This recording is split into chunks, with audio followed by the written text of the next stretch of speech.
For a time traveler coming to the United States in 2016, there are about 4 pieces of advice I would give them. They are: put down your piece of technology for the duration of time you're having a conversation, don't use social media as an easy way out, make eye contact when you speak to someone, and create a sacred place in the home where you can't use your phones. So going back to the first one, put down your piece of technology for the duration you are having a conversation. A lot of people think that they are good at multitasking, but the truth is you really aren't, because you can't do 2 tasks as well as you would if you just gave your full attention to just one of them. And this happens a lot when people try to communicate. You may be having a conversation and either the communicator or the listener is on their phone and they are distracted, which means they are not giving the other person 100% of their attention, and that shows that either they don't care or they're not really listening to the conversation that's happening and they can't be really actively involved in it. Second, don't use social media as an easy way out. What I mean by this is don't use it as an scapegoat.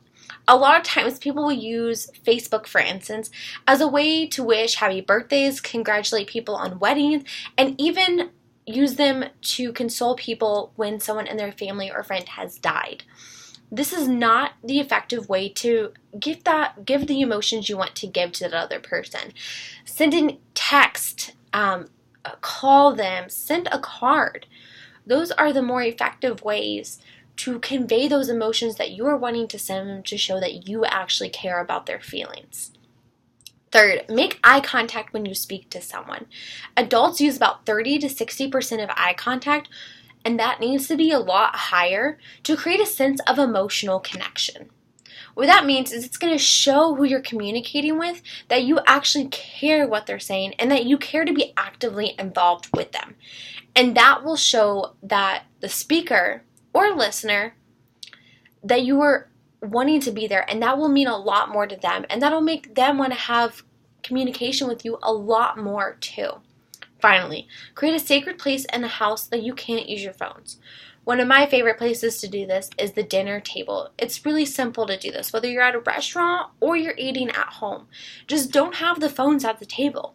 This way you get the face-to-face conversation that, one, you should be getting in your day-to-day life, and second, it just lets the people know that you are there, you care, even if it's just only asking how their day was or getting to something deeper like you want to talk about politics or anything else at the dinner table. I have a big family, so sometimes the dinner table is the only place that we're all going to be together. So that face-to-face conversation is really nice just to know how people are doing and so forth. To me, it's really sad when I go to a restaurant and I see that everyone is on their phones and not paying attention to the person across from them. Finally, to create competent interpersonal communication in 2016, you should follow all the advice I gave you before, and by doing that, you'll continuously make that eye contact. You'll be off your phone while you're talking with someone, and you're going to take the time out of your day to make a personal conversation with someone. Now, that doesn't mean texting or even talking on the phone. That means you go and have a face-to-face conversation.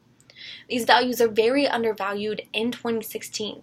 So by doing just these 3 simple things, you're going to be able to show that you have a competent interpersonal communication.